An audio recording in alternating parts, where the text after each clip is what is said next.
Alright, so we got the water separator back on, and this comes with this little plastic collar, which I'm going to leave in there. The factory one didn't have it, but let's see. There seems to be plenty of space for it. I actually don't know what it's for, but I'm going to leave it in there. So we push this back in and try and maintain the same position. So I realized after I took it out that really you don't need to remove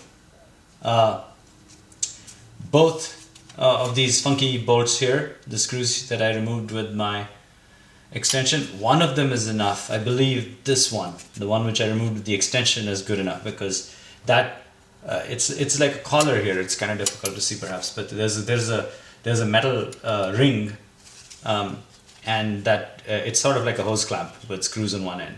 You have to remove the screw of the hose clamp itself, and then if you remove one of these screws, then this thing will push aside far enough to withdraw the filter.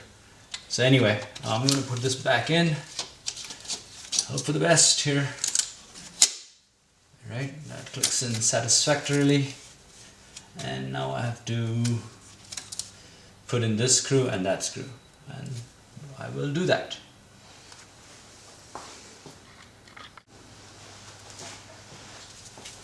So I screwed this guy back on before I put the filter in there. See, the colors come out, and it turns out that you can actually push the filter in still. There's enough give, provided you don't tighten those things, and there it goes. Rotate it around so that it was in the original position, so that the hoses still line up nicely. Let's see here. Nicely. There you go. And now I can tighten these, put that screw back on. So I'm going to tighten these first. Actually, no, I'm going to tighten those first. Here we go. Easy peasy.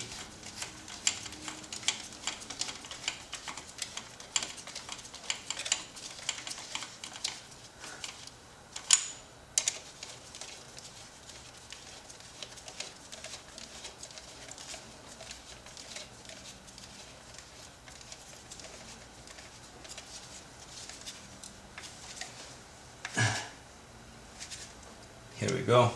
So that last screw, which actually holds the collar around the fuel filter, is a Torx, as we originally discovered. That's a T something 15, T30. Okay. Aha! The kid gloves are off.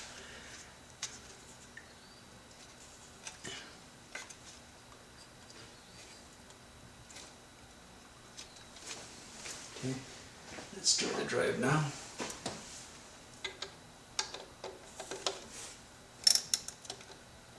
I think it's caught, so now it should be easy. You probably don't have a good view of this, but anyway, suffice it to say that there is a collar with a Torx screw in it, and I have tightened it now. It may actually be, now that I think about it, may be possible to just remove this one screw, as the manual says, but it was a lot easier to take the other screws out. Right, here goes. And since it's secure, I have to put that plastic screw top back on. Here it is. Put that guy back on. Last thing to do before I start reassembly.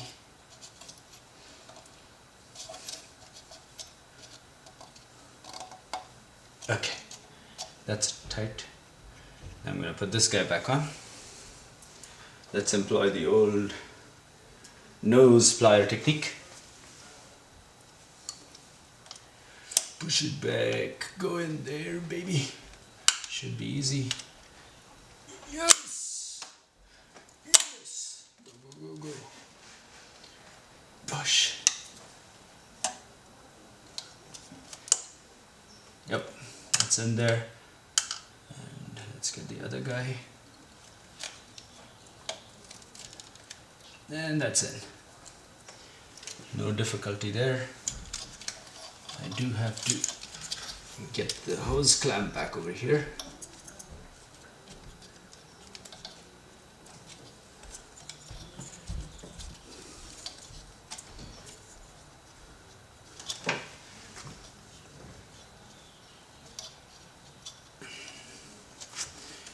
Good old clicker hose clamps.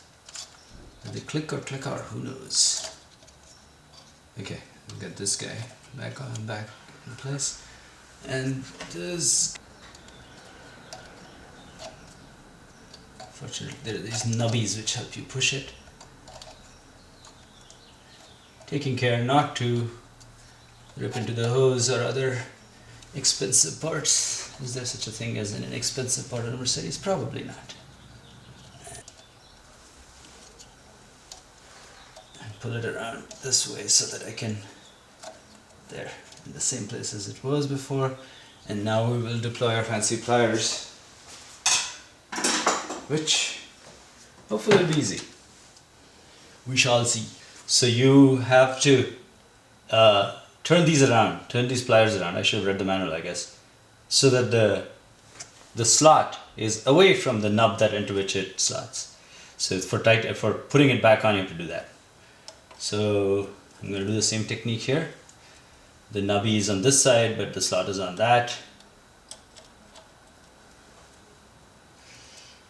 And there you go. You heard the click or clicker. We're in business. Now I'm going to put this connector back on, not forget anything. And that also satisfactorily clicks in place. Everything's good. Now we should put the intake line back on, put the connectors back on, and I should be good to go.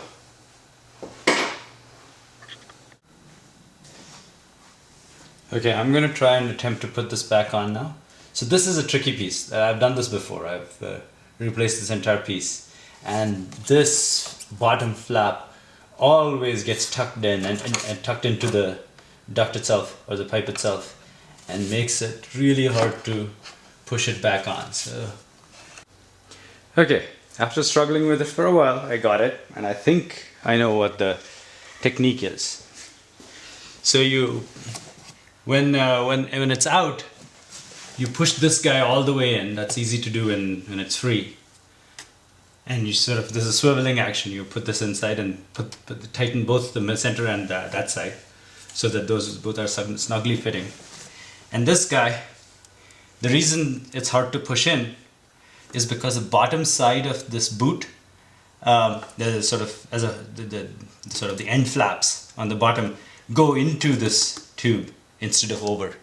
So what you have to do is push this flap back with your fingers, then with your right hand push down on that flap so that it goes around, and then you're all set. So I think I now have a system.